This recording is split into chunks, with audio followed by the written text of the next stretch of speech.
Hello, good morning.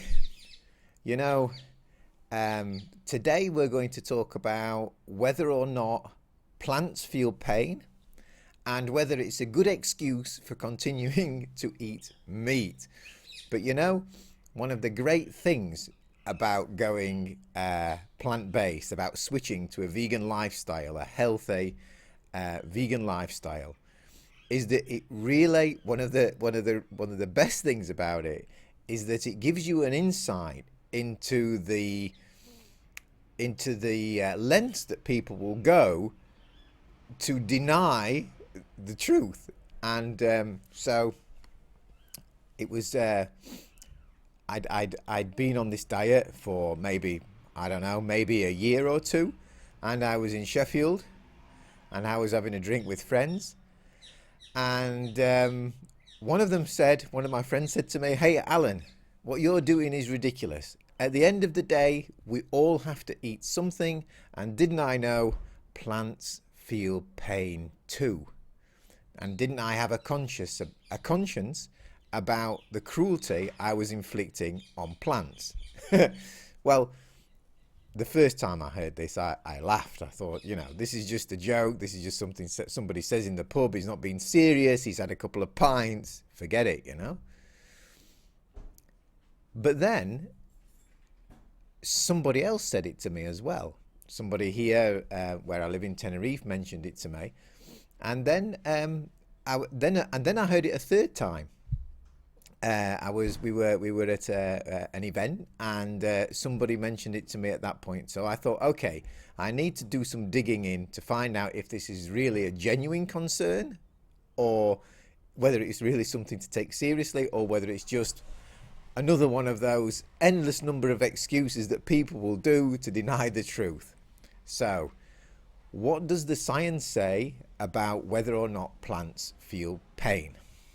So, pretty much straight away, I discovered that plants do not have a central nervous system or a brain, which, according to science, means effectively that it's impossible for plants to feel pain. And if you think about it from an evolutionary point of view, that makes sense, because, animals, and humans and animals, need to feel pain because it acts as a defense mechanism. If you're in pain, you want to, or you could be inflicted pain, you want to maybe escape the pain, or take some action to avoid it, to prevent it from happening. Whereas plants, trees, these are just motionless organisms. They can't run away. What would be the point of a plant suffering pain? So an animal comes along to eat the plant, and the plant, why would a plant suffer? Why would nature inflict pain on a plant that can't do anything about it? It can't move, it can't, so it makes no sense for a plant to feel pain. That's the first point. I think there might be some confusion, because plants do react to stimuli. So, there are those plants where they feel the sun, and the flowers open, and they'll track the sun all day long as it moves across the sky. But this is not intelligent thought. This has nothing to do with a brain. This is just the plant reacting to external stimuli. It's a different thing altogether. But for the sake of argument, let's say, okay, plants suffer and feel pain just like animals and humans do. Even if that was the case, which clearly it's not, but even if that was true, it takes 16 kilograms of plants to create 1 kilogram of flesh. So in other words, far more plants are killed, abused, tortured in the production of meat than they would be if we were just using the crops to feed the human population directly. So by going vegan, if you're really concerned about the feelings of plants, then the only option also is to go vegan, because that way you would be saving so many more plants than you would otherwise by sticking to a meat-based a meat and dairy diet.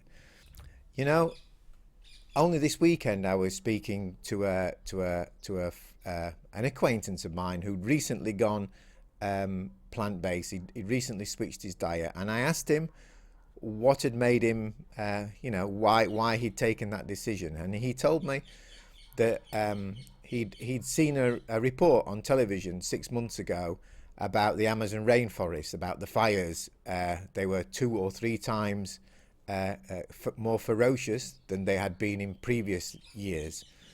And he was so disturbed about these fires basically burning the lungs of the earth.